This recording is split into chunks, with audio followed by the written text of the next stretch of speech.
Hello everybody and welcome back to my channel. Today I kind of wanted to wrap up my year in reading and just share with you my 2019 reading statistics. So I record my reading in two ways.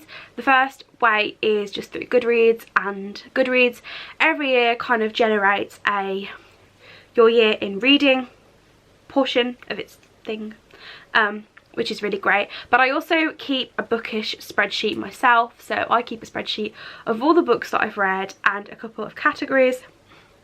It was my first year doing that this year, and now it's the end of the year, I've actually found it really rewarding to be able to kind of review like what books I've read, what genres I've read, where I've gravitated towards during the year. And I am going to do that in 2020, and I'm going to change a couple of the categories up a little bit, but I might make a video on that in the future. So today I just thought I'd share my reading statistics. Today is the 29th of December, and I hopefully plan to read another book before the year is up, but I thought I'd just get the statistics out now because they're not going to change that much, and just share them with you guys before the year is up. Got my notepad. In 2019 I read a total of 59 books. That is the most books I have ever read in a year. In the last couple of years I've kind of been doing uni, sixth form, college, all of that sort of stuff, and I've not really had loads of time to read. However, this year I really prioritised reading, and I read 59 books. Hopefully that will become 60 books before the year is out, but as it stands today, 59 books, and that totals to 21,180 pages, which is quite a lot of books, quite a lot of pages, quite a lot of books, which I think that's over 1,000 pages a month, right? Yeah, it is. So it's over 1,000 pages a month. That's pretty good going. I'm really happy with that. I'm really happy with that number. Not that I always value my reading on how much that I'm reading, it's just really cool to know that I've had an amazing reading year. So the shortest book that I read was Lock and Key by Joe Hill, which was 72 pages long, and the longest book that I have read was Lord of Shadows by Cassandra Clare, which was 701 pages. Also, the most popular book that I read was Harry Potter and the Prisoner of Azkaban, and the least popular book was Oh My Gods by Alexander Shepherd, which is a totally underrated book because I really enjoyed that one. The average rating that I gave to books was 3.7 stars, which I feel is a little bit low. I would really like to have a higher rating next year, and that might be what I want to work on, is picking books that I really enjoy and that I really love. I felt like in terms of what books I read this year, I feel like it's been a really mixed bag.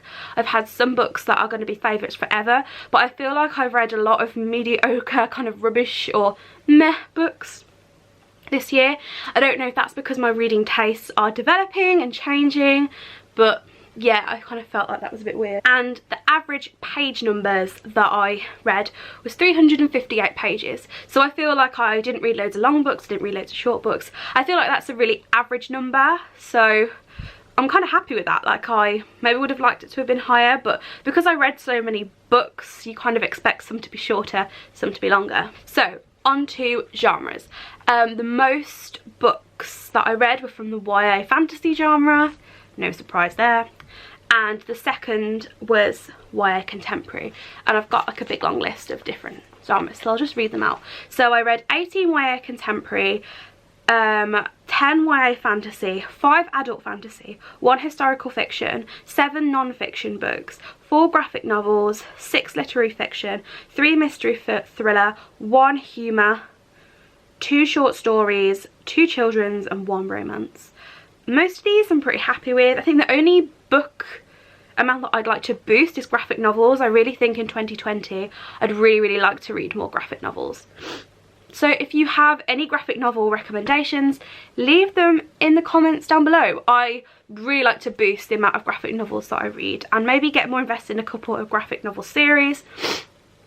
I originally kind of didn't gravitate towards graphic novels because they are quite expensive to buy. However, I do have a little bit more money in my budget now for books, and I'd really love to get into some graphic novel series.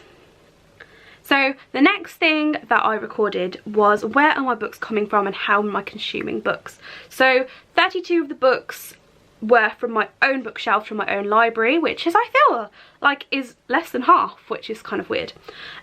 16 of them came from the library. 2019 for me was the year that I became a little bit more of an avid library user. I am struggling to use the library a little bit more because I now work full-time and the library isn't open when I get home from work. And I'm really struggling with ordering books and having books out from the library, and I don't really know how to amend that. It's kind of really, it's really weird, and I'm not really sure how to remedy that. But 12 of the books were audiobooks that I listened to. I now, coming with working full time, I have quite a long commute and I don't always want to listen to music, so I use audiobooks a lot. I've got subscriptions to Audible and Scribd. I know it's a bit excessive, but it works for me. And I find that I often read a physical book and then listen to the audio and kind of like flick between the two to help me get immersed in the story, especially if I'm tired. I've really loved audiobooks this year, and I really love Audible and Scribd. Scribd I love a little bit more. I can always make a video comparing audiobook services if anybody is interested in that, but I use both. I like both. Yeah, it's a good time. So I also this year tracked what year books were published in, and I'm really happy to say that I read 12 2019 releases. This is really good, so that means that new releases that I've been buying, I've been reading, and I'm really happy about that. That is a really great number, and I really want to keep that up in 2020.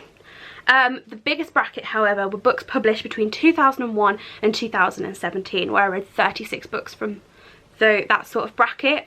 That's really good. It's just so it kind of means that I've got a balance of a back catalogue, but also I want to keep current, and I want to keep reading new releases, because you buy this book, you anticipate it, and I don't want it to be left on my shelves for ages. I want to read books when I get them in and when I'm suddenly excited about them. And I also read 5 books published in 2018. So that is it for all of the books that I read in 2019.